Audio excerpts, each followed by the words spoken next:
Bayangkan, suatu hari ibu kota Indonesia tidak lagi berada di Jakarta. Gedung-gedung pemerintahan, istana presiden, hingga pusat administrasi negara berpindah ribuan kilometer ke pulau lain. Hal yang selama puluhan tahun dianggap mustahil, kini benar-benar sedang terjadi lewat pembangunan ibu kota Nusantara di Kalimantan. Namun sebenarnya, gagasan memindahkan ibu kota bukanlah hal baru dalam sejarah Indonesia. Bahkan jauh sebelum rencana IKN muncul, ibu kota negara kita sudah beberapa kali berpindah. Ada masa ketika Jakarta bukan lagi pusat pemerintahan. Ada masa ketika sebuah kota kerajaan di Jawa menjadi ibu kota republik.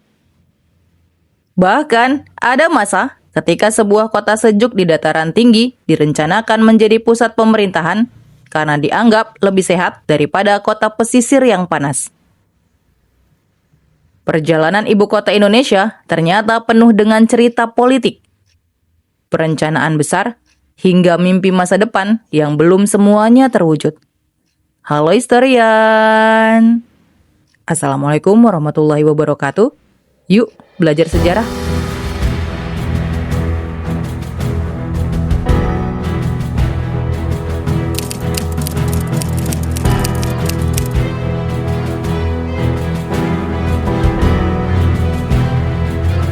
Pada tahun 1619, VOC di bawah pimpinan Jan Pieter Zoon-Koon menghancurkan kota Jayakarta dan mendirikan kota baru bernama Batavia. Kota ini kemudian menjadi pusat pemerintahan dan perdagangan VOC di Asia. Selama berabad-abad, Batavia berkembang sebagai pusat administrasi Hindia Belanda. Namun, Batavia memiliki masalah besar karena letaknya di daerah pesisir yang panas, lembab, dan rawan penyakit tropis seperti malaria. Banyak pejabat Belanda yang jatuh sakit karena kondisi lingkungan kota yang tidak sehat.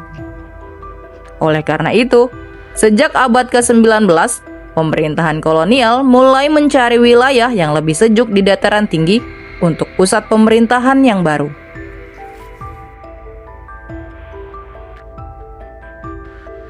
Pilihan itu kemudian jatuh kepada Bandung. Kota ini berada di dataran tinggi Priangan, dengan udara yang lebih dingin dan lingkungan yang dianggap lebih sehat bagi orang Eropa. Pada awal abad ke-20, terutama sekitar tahun 1916 hingga 1920-an, pemerintah Hindia Belanda mulai merencanakan pembangunan ibu kota kolonial dari Batavia ke Bandung. Kondisi ini terjadi pada masa pemerintahan Gubernur Jenderal J.P. Graaf van Limburg-Stirum yang menjabat antara tahun 1916 hingga 1921. Muncul gagasan untuk memindahkan ibu kota Hindia Belanda dari Batavia ke Bandung.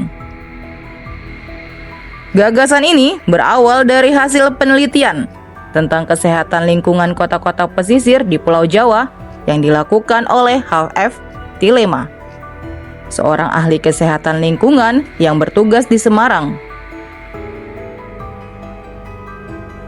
Dalam penelitiannya, Tilema menyimpulkan bahwa kota-kota yang berada di tepi pantai cenderung kurang sehat karena kondisi udara yang panas dan dekat dengan rawa-rawa yang menjadi sumber penyakit. Oleh karena itu, dia menyarankan agar pusat pemerintahan sebaiknya dibangun di daerah pegunungan yang memiliki iklim lebih sejuk dan lingkungan yang lebih sehat.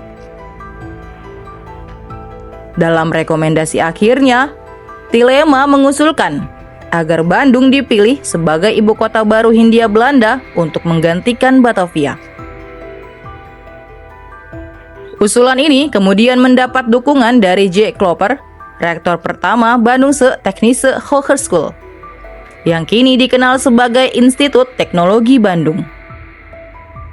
Wacana itu pun mulai diwujudkan melalui berbagai rencana pembangunan sejak sekitar tahun 1920.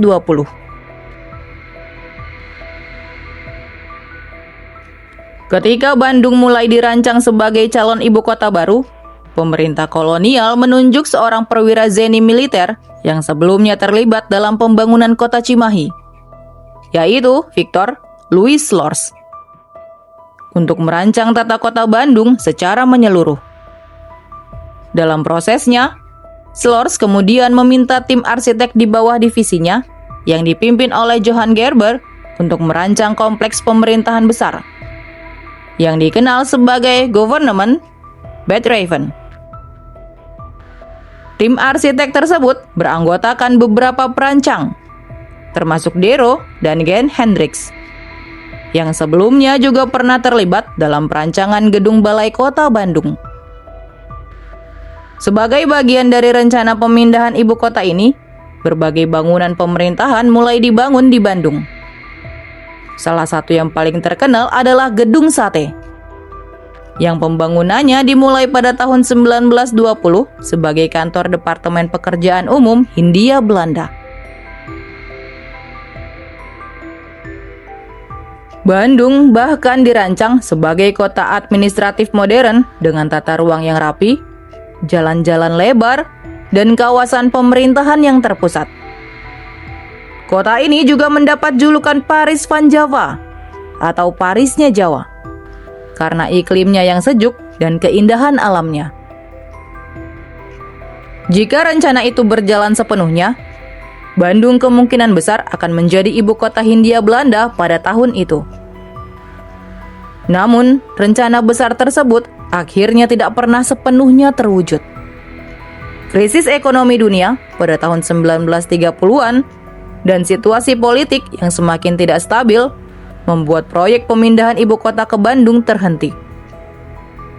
Batavia tetap menjadi pusat pemerintahan hingga masa pendudukan Jepang pada tahun 1942.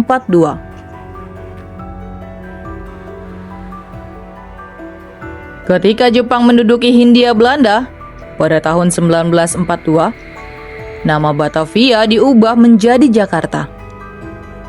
Masa pendudukan Jepang berlangsung hingga akhir Perang Dunia II.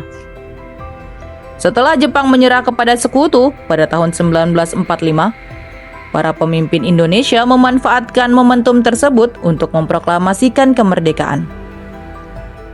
Pada tanggal 17 Agustus 1945, Soekarno dan Hatta memproklamasikan kemerdekaan Indonesia di Jakarta. Sejak saat itu, Jakarta menjadi pusat pemerintahan Republik Indonesia yang baru berdiri. Namun, situasi politik saat itu masih sangat tidak stabil, karena Belanda berusaha kembali menguasai Indonesia. Pada tahun 1946, pemerintah Republik Indonesia memindahkan ibu kota sementara ke Yogyakarta, karena Jakarta tidak lagi aman akibat tekanan militer Belanda. Sultan Hamengkubuwono IX memberikan dukungan besar dengan menyediakan wilayahnya sebagai pusat pemerintahan Republik. Yogyakarta kemudian menjadi ibu kota Republik Indonesia dari tahun 1946 hingga 1949. Dari kota inilah, pemerintah Republik menjalankan perjuangan diplomasi dan militer melawan Belanda. Peristiwa penting juga terjadi pada tahun 1948, ketika Belanda melancarkan agresi militer II dan menduduki Yogyakarta. Meskipun para pemimpin Republik ditangkap, perjuangan tetap berlangsung melalui pemerintahan darurat Republik Indonesia yang dipimpin oleh Syafruddin Prawira Negara di Sumatera. Setelah melalui berbagai perundingan internasional, Belanda akhirnya mengakui kedaulatan Indonesia pada konferensi meja bundar di Den Haag pada tahun 1949. Setelah itu, ibu kota negara kembali dipindahkan ke Jakarta pada tahun 1950.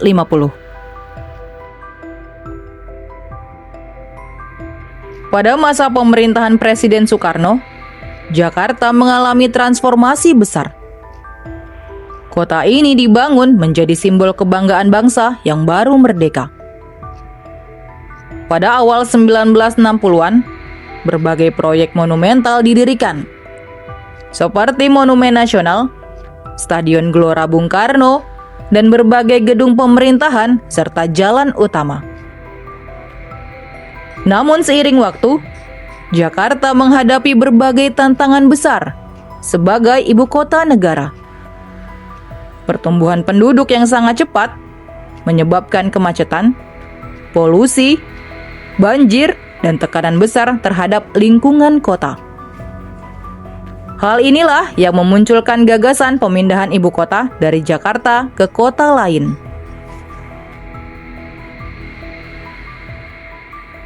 Sebenarnya, gagasan memindahkan ibu kota dari Jakarta sudah lama muncul.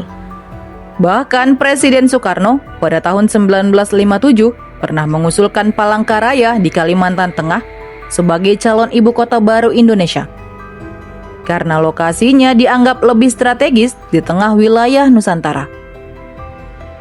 Wacana ini terus muncul dalam berbagai pemerintahan, tapi baru benar-benar diwujudkan pada masa pemerintahan Joko Widodo.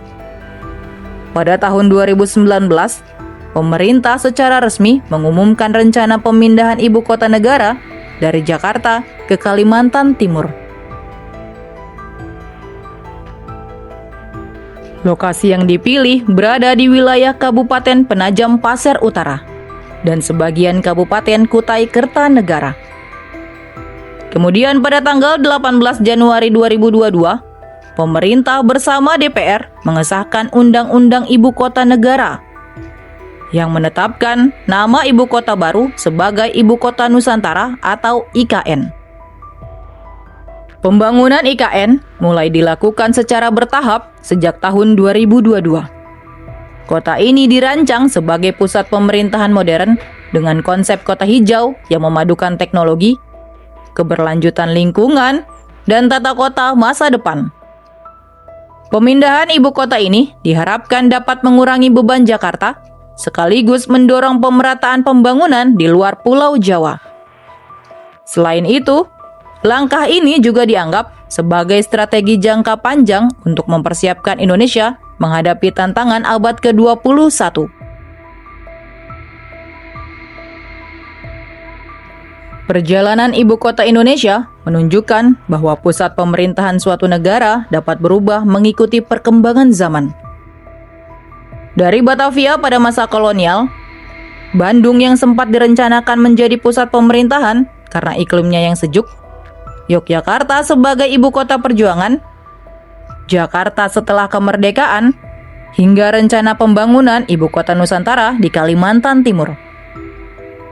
Setiap kota memiliki perannya masing-masing dalam perjalanan panjang sejarah Indonesia. Dari kota pelabuhan kolonial, kota perjuangan revolusi, hingga kota masa depan yang sedang dibangun di jantung Nusantara. Sejarah ini mengingatkan kita bahwa pembangunan sebuah bangsa selalu melalui proses panjang, penuh perencanaan, percobaan, dan perubahan.